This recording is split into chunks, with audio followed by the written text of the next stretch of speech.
प्याज, लहसुन, मिर्च जैसे फसलों में आप पत्ती मुड़ने की जैसे समस्या देखे होंगे।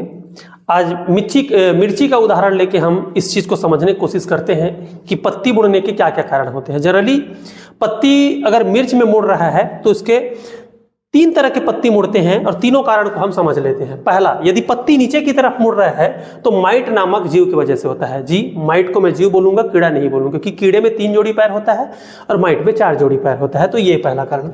दूसरा, थ्रिप्स एक कीड़ा है क्योंकि इसमें 3 जोड़ी पैर होता है, ठीक है, और बहुत ही छोटा जीव है, बहुत छोटा कीट है। इसको देखने के लिए आपको लेंस की आवश्यकता पड़ती है। बहुत ही डेंजरस कीड़ा होता है, चाहे आप प्याज बोलो, लहसुन बोलो, मिर्च बोलो, ये सब में अटैक करता है।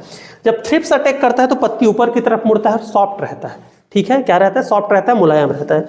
अगर वायरस की वजह से पत्ती मुड़ रहा है तो पत्ती ऊपर की तरफ ही मुड़ेगा, जैसे थ्रिप्स की वजह से मुड़ता है। लेकिन जब वायरस अटैक करता है तो वायरस ऊपर की तरफ मुड़ेगा और पत्ती थोड़ा हार्ड रहेगा, ये पहचान है, ठीक है। तो इस तरह से सिम्टम दिखता है। नाव के आकार का पत्ती मुड़ने लगता है, ये होता है आपका थ्रिप्स कीड़ा। ऐसे रहता है, इसका पंख देखोगे तो रेशेदार रहता है, झाड़ू की तरह।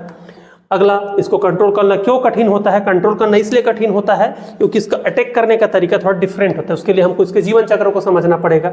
जीवन चक्र को समझने के लिए देखिए, सबसे पहले ये मान लीजिए कीड़ा है, कीड़ा पत्ती के अंदर अपना अंडा देता है, कोशिका में जाकर के अंडा देता है। ये अंडा फूटेगा, अंडा फूटने के बाद लार्वा निकलेगा, इल्ली निकलेगा, इल्ली खुरच करके पत्ती को खाता है और पत्ती में कर्लिंग शुरू हो जाता है, मुड़ना शुरू हो जाता है। अब ये लार्वा बड़ा हुआ, बड़ा होकर के थोड़ा प्यूपा में बदल के, थोड़ा जब बड़ा हो जाता है उसको प्यूपा बोलते हैं। ये प्यूपा जमीन पे गिर गया, अब इसको कंट्रोल करना मुश्किल हो गया, क्योंकि जो कीड़ा पत्ती पे था, पौधे पे था, उसको हम दवाई डाल के मार दिए। लेकिन प्यूपा जमीन में है, वो 3-4 दिन 5 दिन बाद फिर आएगा और फिर वो अटैक करेगा। क्यों, कब आएगा? जब प्यूपा वयस्क में बदल जाएगा, वयस्क में बदलने के बाद फिर से फसल पे आके अटैक करेगा, फिर अंडा देगा, फिर अपनी संख्या को बढ़ाएगा।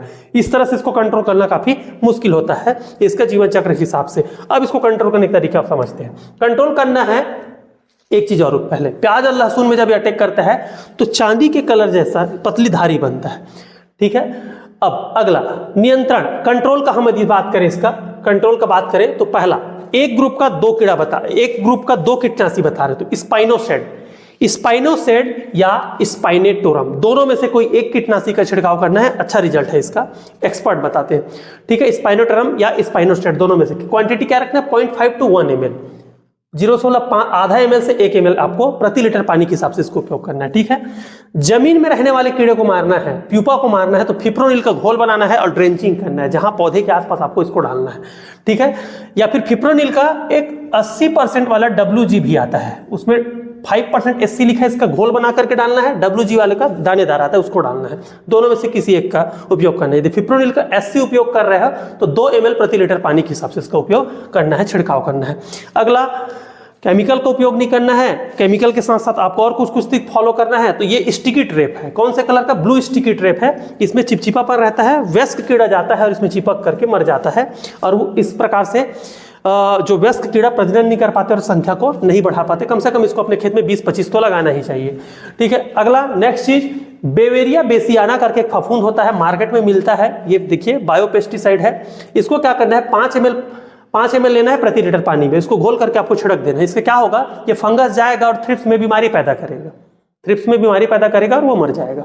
इसके अलावा नीम ऑयल का भी उपयोग करना है। नीम ऑयल डालोगे तो ये प्रजनन पे, थ्रिप्स को प्रजनन नहीं करने देता, इस प्रकार से उसकी संख्या को कंट्रोल करता है। तो ये हो गया, काफी छोटा कीड़ा होता है, काफी नुकसानदेह कीड़ा होता है, इसको आइडेंटिफाई करना मुश्किल होता है।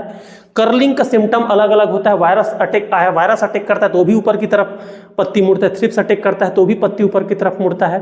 तो दोनों को आइडेंटिफाई करना फील्ड लेवल पे काफी मुश्किल होता है। ये समझ करके, अपने समझ से मैं आपके तक ये वीडियो पहुंचाने की कोशिश कर रहा हूं। अगर पसंद आए तो जरूर इसको शेयर करिएगा। धन्यवाद।